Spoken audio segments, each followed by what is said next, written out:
Assalamualaikum warahmatullahi wabarakatuh. FPI dengan komandonya Rizik Syihab yang menamakan dirinya Imam Jumbo beberapa kali mengadakan aksi di lapangan Monas. Yang pertama yang paling heboh ya waktu itu menganggap Ahok ini menista agama. Itulah keberhasilan mereka waktu itu menduduki Monas. Dan selanjutnya tiap tanggal itu diperingati tiap tahun, tapi ya alhamdulillah karena masyarakat sudah pada paham, akhirnya yang datang itu menyusut sedikit demi sedikit. Lantas sekarang ini yang akan terjadi, ini Pak Lutfi ya, lurah kuburan, orang mengatakan seperti itu, akan mengadakan istighosah akbar, makanya itu kemerdekaan yang akan dilaksanakan tanggal 10 dengan organisasi Jatma Aswaja yang jelas-jelas bukan NU. Makanya PBNU melarang jamaah NU untuk menghadiri acara itu. Dari Rizik ke Pak Lutfi ini mengambil momentum tempat-tempat yang merupakan simbol dari Indonesia. Ini sebenarnya ada apa di balik itu? Kita semua bertanya-tanya dan ternyata inilah jawabannya. Tanggal 10 besok Masjid Istiqlal mau dibuat tempat acara dikir kebangsaan oleh pengurus Jatma Bib Lutfi Pekalongan Penergak. Lagi-lagi klan Baklawi mencoba menggunakan simbol keagungan bangsa Indonesia untuk menghegemoni masyarakat Indonesia dalam memperoleh simpati dan mempertahankan pengaruh klan imigran di Indonesia. Selama ini pemerintah selalu kalah ketika berhadapan dengan kelompok imigran Yaman dan para kibin-kibinnya mau mengadakan acara-acara di tempat yang menjadi simbol kebanggaan dan simbol kemerdekaan bangsa Indonesia. Kita lihat beberapa kali klan Yaman ini memobilisasi masyarakat untuk mengadakan acara besar di Tugu Monas dan Masjid Istiqlal. Lah, kenapa harus di Monas dan Istiqlal? Kalian sudah tahu nggak jawabannya? Tentu jawabannya adalah mereka ingin menunjukkan eksistensi mereka dalam pandangan masyarakat Indonesia. Bahwa mereka lah yang telah membangun peradaban Islam di bumi Indonesia. Benar nggak? Bahwa mereka secara tidak langsung ingin mengesankan bahwa Islam dengan peradabannya adalah warisan dari leluhur mereka.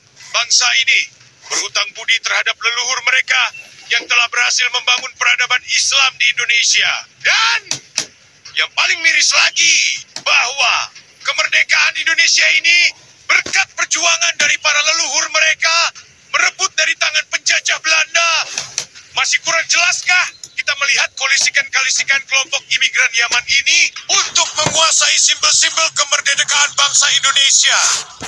Dimulai dari Istiqlal dan Monas, Baklawi yang uragan dengan laskar-laskarnya bertugas untuk menguasai Monas. Sementara Khabib yang kelihatan lembut, mereka memusatkan pergerakannya di Istiqlal. Sekali lagi, saya ingin bertanya, kenapa harus di Monas dan Istiqlal? Apa hubungannya Monas dan Istiqlal dengan para imigran Yaman itu? Ayo jawab, tidakkah kalian lupa bahwa Tugu Monas dan Masjid Istiqlal itu erat kaitannya dengan kemerdekaan bangsa ini? Istiqlal dibangun atas gagasan Kiai Wahid Hasim pada tahun 1958 pasca kemerdekaan Republik Indonesia sebagai simbol bersatunya umat Islam dalam merebut dan merancang kemerdekaan bangsa ini. Kalau para imigran ini sekarang merasa punya andil terhadap dua simbol yang sangat bersejarah dalam kemerdekaan Indonesia, dulu kalian kemana saat rakyat Indonesia mengorbankan jiwa raganya untuk kemerdekaan bangsa ini? Sekali lagi pertanyaannya, dulu kalian di mana? Sekarang dengarkan ya, kami rakyat Indonesia tidak rela jika masjid dan tugu yang merupakan warisan para pahlawan bangsa dalam merebut kemerdekaan Indonesia digunakan oleh cucu, para pengkhianat masa lalu, leluhur yang pernah menjadi benalu di masa perjuangan masyarakat Indonesia saat merebut kemerdekaan. Sekali lagi, kenapa harus Monas dan Istiqlal? Dalam kesempatan ini, Saya ingin mengapresiasi tindakan PBNU yang melarang segenap warga Nahdien untuk hadir di acara besok tanggal 10 yang diadakan oleh pengkhianat persatuan, pengkhianat organisasi dan para ulama, yakni Habib Lutfi Pekalongan yang sudah keluar dari barisan ulama NU dan mendirikan Jamiah Thariqah sendiri. Sejatinya dialah pengkhianat dan perusak sejarah NU. Dialah contoh orang yang ketika sudah tidak bisa memenuhi hasrat ingin berkuasa, ia lupa dengan apa yang pernah dia katakan. Rasain NU-nan yang penting ahli sunnah wal jamaah. Remuk gue. Maaf ya, aku sekedar fanatik masalah karo NU. Nek sampean ora masalah, ora apa-apa nek sampean. Tapi gampang nenang teroko, isu sampean tak tuding dhisik. Enak ae. Serang di medsos, saudara. Hancurkan di medsos. Mujahidin medsos. Ayo, bongkar habis-habisan. Kebobrokan kubu Papa. Jangan sampai kita dipimpin oleh kubu Papa. Betul? Takbir. Lo tahu kubu Papa? Lu jangan ngomong.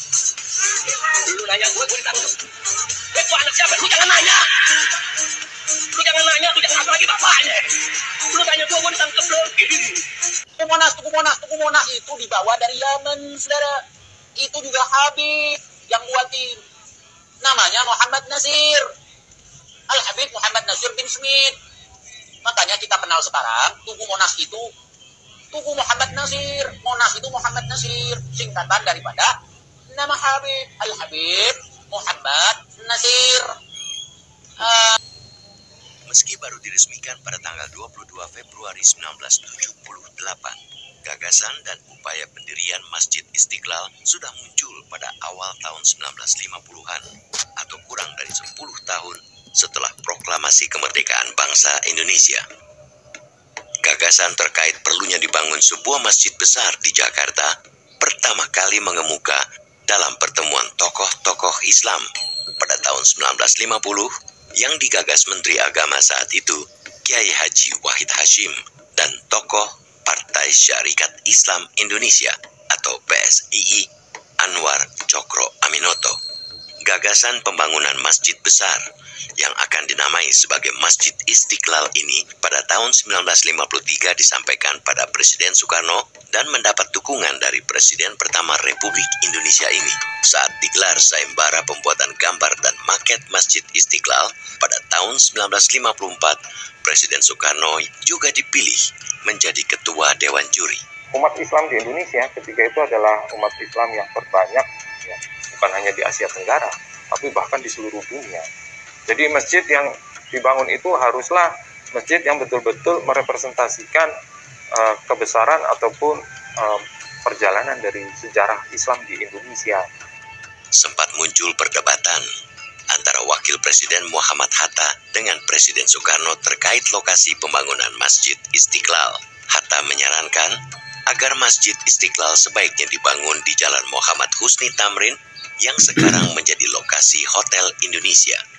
Hatta beralasan bahwa masjid harus dibangun di tengah-tengah umat atau dekat dengan perkampungan yang sebagian besar penghuninya beragama Islam. Namun, Soekarno punya pendapat berbeda. Menurut Soekarno, lokasi terbaik untuk mendirikan Masjid Istiqlal adalah di kawasan Taman Wilhelmina yang juga merupakan lokasi benteng Citadel. Benteng yang menurut Soekarno pernah menjadi simbol penjajahan bangsa Belanda atas Indonesia. Apa rasa saya sih kalau kan mungkin perdebatannya antara wakil presiden dan presiden. Kalau wakil presiden kan berpikirnya masih seperti masjid tradisional lah gitu ya. Masjid itu tumbuh dari masyarakat kan, misal tumbuh ada dan itu umatnya terjadi dari masjid gitu kan. demo kemudian Dia melihat kalau di Cina dan siapa selanjutnya umatnya tiap kan tanggal itu kosong diperingati tapi kalau tiap dia menunjukkan kan tahun. di HI kan. Ya alhamdulillah itu ya karena umatnya masyarakat tanah abang sudah itu pada masyarakat. paham, Cuma Soekarno akhirnya mungkin melihat lebih jalan. yang datang Tapi di itu masjid nasional menyusut umatnya sedikit ya demi bukan sedikit, sedikit. umatnya bangsa Indonesia besar. Lantas Rasa dia sekarang ini berpikirnya yang akan gitu. terjadi Jadi yang ini kita kenal sebagai pusat dari pemerintahan Indonesia dulu adalah sebuah kawasan bernama Welter Vreden yang berpusatkan pada sebuah lapangan yang namanya Koningsplein yang sekarang kita kenal sebagai lapangan Medan Merdeka. yang dikelilingi oleh bangunan-bangunan rumah tinggal dan juga institusi pemerintahan Hindia Belanda saat itu. Dan salah satunya untuk melindungi kawasan itu dari potensi serangan-serangan dari kerajaan-kerajaan Jawa dan Sunda waktu itu memang masih ada beberapa benteng yang kita tempatkan di sekitar Batavia dan juga Wellington Raiden. Salah satunya adalah Citadel Prince Frederick itu. Perdebatan ini tidak berlangsung lama ya, karena kemudian akhirnya diputuskan bahwa masjid akan dibangun di dekat gereja katedral di pusat pemerintahan. Gagasannya adalah apa? Karena Indonesia ini meskipun bukan negara agama Islam, penduduk mayoritasnya adalah umat Muslim, dan sangat jarang ibu kota negara di negara-negara lain yang di titik pusat pemerintahannya itu dibangun masjid yang besar. Nah, karena itulah kemudian diputuskan bahwa Masjid Istiqlal sebaiknya dibangun di lokasi yang ada sekarang, karena kemudian juga letaknya berdampingan dengan gereja katedral, dan ini simbolisasi dari sila pertama dari Pancasila, yaitu ketuhanan yang Maha Esa, yang merepresentasikan bahwa di Indonesia masalah-masalah yang terkait dengan agama, terutama yang berkaitan dengan ketuhanan, itu dikemukakan dengan sikap yang penuh dengan toleransi, saling menghargai. Pemilihan nama Istiqlal yang dalam bahasa Arab memiliki arti merdeka, mempunyai makna historis dan simbolis sekaligus, yakni sebagai bentuk kebebasan dan pembebasan umat Islam untuk menjalankan ibadah atau kehidupan ritualnya tanpa gangguan apapun. Pertimbangan-pertimbangan Soekarno tentu saja berkaitan dengan gagasan dia tentang bagaimana seharusnya kota Jakarta dibangun. Karena Soekarno ini punya gagasan bahwa pembangunan bangsa itu bukan hanya berkaitan dengan pembangunan secara mental ya. Dia punya gagasan tentang nation character building. Nation and character building itu juga berkaitan dengan pembangunan secara fisik, terutama untuk ibu kota. Jadi dia ingin membangkitkan kebanggaan bangsa Indonesia terhadap bangsanya dengan membangun monumen dan bangunan-bangunan yang merepresentasikan kebesaran bangsa Indonesia, olahraga, budaya, begitu ya, agar tampil sebagai bangsa-bangsa yang betul-betul merdeka, yang terlepas dari berbagai macam hegemoni dari negara-negara blok barat maupun blok timur. Sayembara pembuatan gambar dan maket Masjid Istiqlal yang diumumkan pada 5 Juli 1955 dimenangkan oleh Friedrich Silaban, arsitek dari Bogor, Jawa Barat, yang mengirimkan gambar maket dengan nama sandi Ketuhanan.